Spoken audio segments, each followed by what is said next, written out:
Hello, everybody. This is Terry coming to you with another video. And this video today is about the Black Palestinian Afro Palestinians. Can you believe that? Some of our people were scattered over into Palestine. They are the Afro Palestinians. This video was actually done by Go Black to Africa, so I really like the way he actually explained. And the video that he's explaining about is about the Afro Palestinians. And it's a lot of really good history here about the Afro Palestinians. So I'm going to let Go Black go ahead and illustrate this video. So, on behalf of Go Black to Africa, this video is about the Afro Palestinians. For centuries, I met with Ali Jadal, tour guide, and the informal mayor of the African Palestinians in Old Jerusalem. I asked him about his life and relations between the Afro-Arabs and the Jews. Well, life for him, I think it's the hell. I'm one of those people who had experienced that.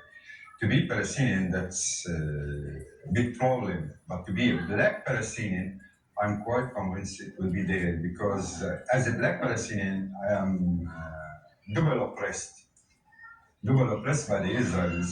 In what way? In what way? I'll explain. First of all, they oppress me as a Palestinian. You see. Secondly, they oppress me because of my color. Whenever I go around in the Israeli side, they call me Kushi. Kushi means nigger. Kushi means nigger. So, in Israel, the land of God, people who were the brothers of the Arabs, two brothers, you are called nigger as I am called nigger in America? Let's say on the surface, this is what they say, that this is the land of God and we are cousins and there should be total equality. But once you come to the practice, when you come on ground, you will find that there is a lot of discrimination and there is a real divorce between what they say and what they exercise. Blacks and whites who watch the show saying, so why stay? Why stay when you are called nigger every day? Why stay when you are denied your rights? On the contrary, the more they humiliate me, the more they oppress me, the more I stick to my land. Because this is my land. I'm so rooted. We are deeply rooted as Africans, as Palestinian Africans in this land. And we know pretty well that our ancestors, I'm talking about thousands and thousands of years, will have been here in this country, but they were... Pause. Now, when I did the video when I was there in Israel, and I talked to the Ishmaelite brother, he said the same thing. We've been here, this land here, we've been here for thousands and thousands of years.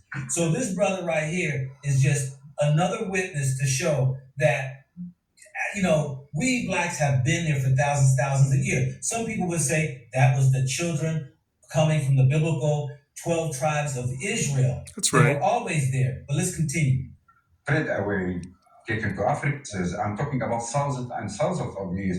We have been here in this country, but they were spread away, taken to Africa, from Africa to the United States. So the more they exercise brutality, the more they exercise... Did you catch what he just said? Taken from here into Africa and then into the United States. He has now drawn a connection. He's drawn a connection of how we're hearing, reading, seeing by even explorers that our existence was always in that land. And when in Deuteronomy 28, chapter 28, when it talks about that the children will be scattered and be cursed, will be sold, sent on ships, this is what he's talking about. That's but right. He's Muslim and he don't know the Bible.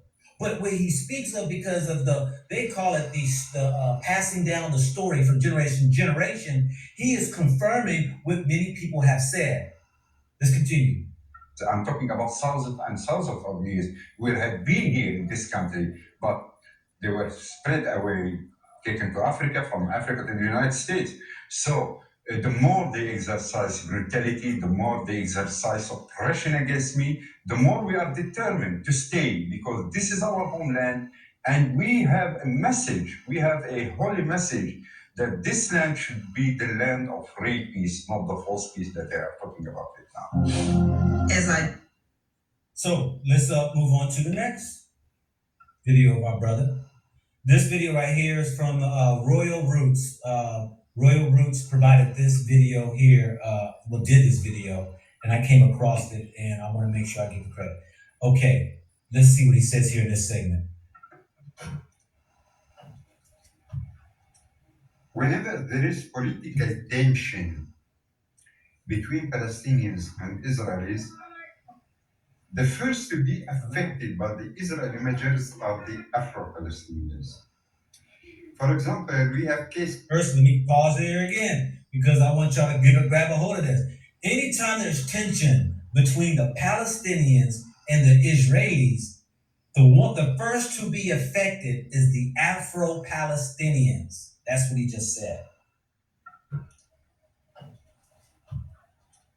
Whenever there is political tension between Palestinians and Israelis, the first to be affected by the Israeli measures are the Afro-Palestinians. For example, we have cases of sisters and brothers who used to be working for more than 10 years in Israeli factories, hospitals, restaurants.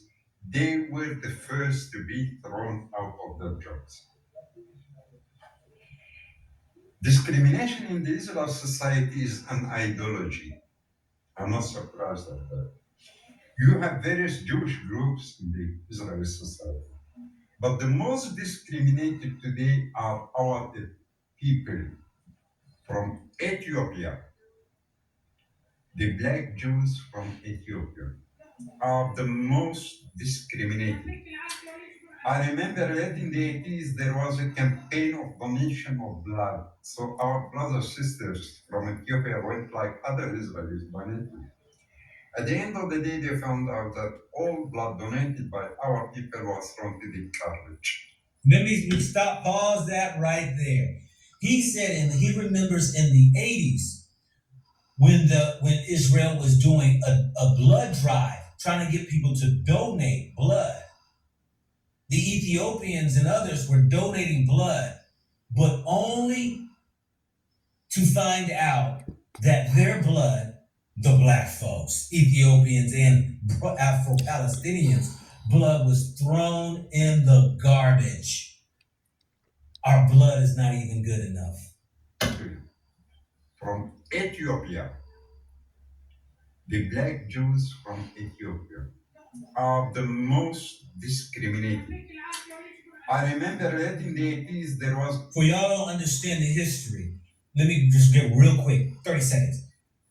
For y'all who don't know that in the 80s, Ethiopian Jews were wanting to be removed out of Ethiopia because of a war that was going on. They were being persecuted for being Jews. So they figured that they would take on Israel, who opened up their doors that if you are Jew, you can come and live in this land of freedom, So there was campaigns that went on. There was the Operation of Moses, and there was the Operation of Solomon that flew the Ethiopian Jews out in the 80s, only for them to this day, since the 80s, to be heavily discriminated against from the Israelis. This is what he is talking about. Okay, everybody, this is Terry coming to you with another video. Please like, please subscribe, and please share this video about the Afro-Palestinians and how the Ethiopian Jews are being persecuted in the land of Israel until this day. A member of the parliament, black Jew. We'll be coming with you with another video. Please share, like, subscribe. Refuse your blood. I know.